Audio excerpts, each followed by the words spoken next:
All right, so today we're going to be looking into this Supreme Court decision to halt the release of $1.5 billion in foreign aid.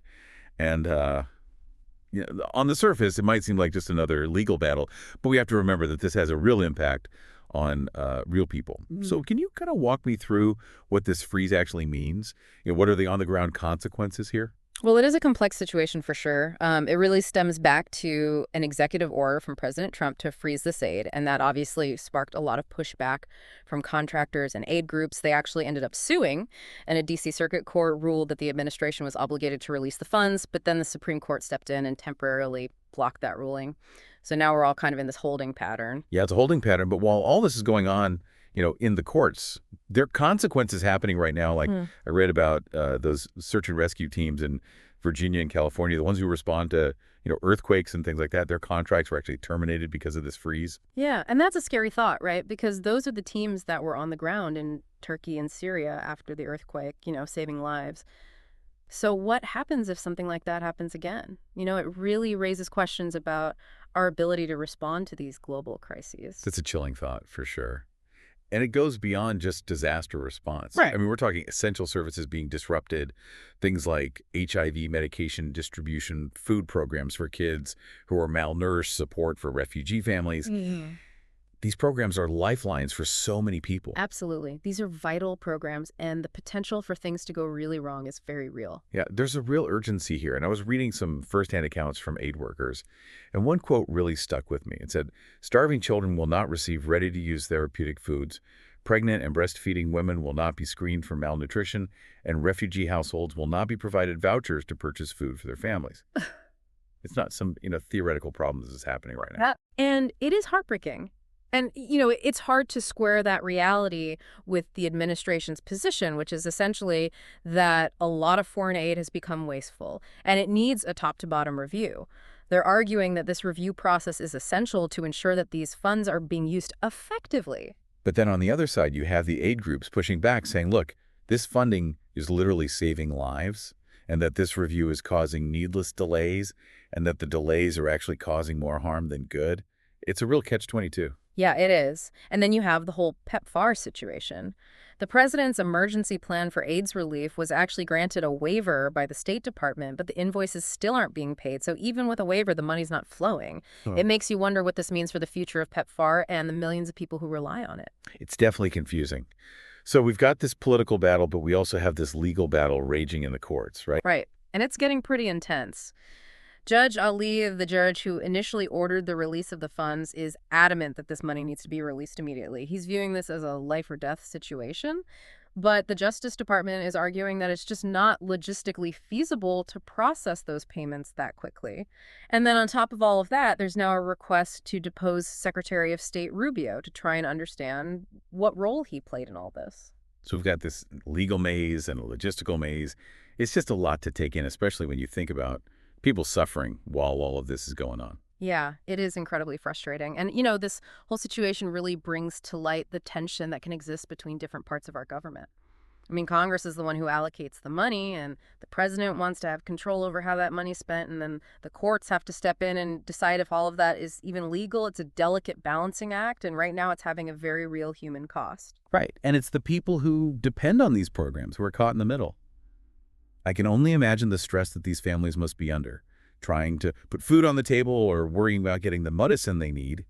It's their lives that are on the line, while these legal battles are happening thousands of miles away.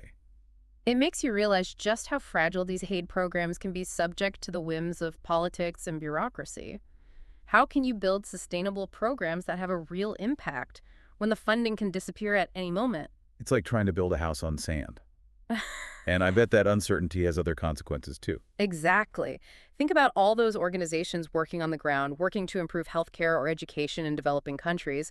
They've spent years building relationships, establishing trust, making progress, and then all of a sudden the money stops coming in. Projects grind to a halt, services are disrupted, and all that trust that they work so hard to build starts to erode.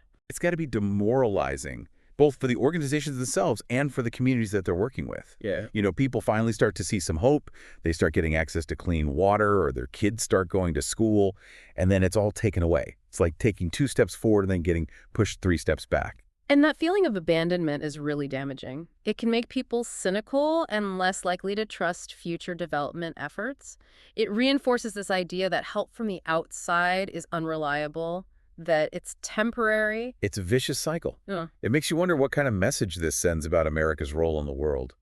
We're supposed to be this beacon of hope, a leader in humanitarian aid, but then we turn around and cut off funding and leave our partners hanging. It definitely hurts our credibility and our soft power.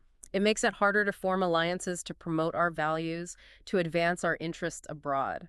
When other countries see that our commitment can change at a moment's notice, that it's tied to shifting political winds, they're going to be less likely to want to work with us. And that loss of trust can have big consequences, especially when it comes to global issues like climate change or preparing for the next pandemic.